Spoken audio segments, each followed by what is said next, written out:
Ja, guten Tag, meine sehr verehrten Damen und Herren. Германија е сериозна за ЕУ перспективата на земјите од регионот и тоа особено важи за Северна Македонија, која одамна ги исполни условите за почеток на преговорите.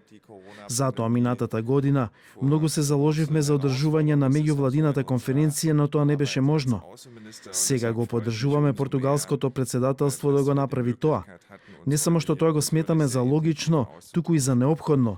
Не само од аспект на довербата на граѓаните во Северна Македонија, туку и поради интересот на Европската Унија, колку е можно побрзо да ја одржиме меѓувладината конференција.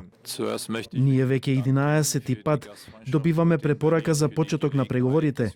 Емпириските податоци покажуваат дека кога две земји заедно се движат кон ЕУ, резултатите се подобри. Не гледаме причина да има разделување на двете земји, особено што Северна Македонија ги исполнува сите критериуми. Diese Signale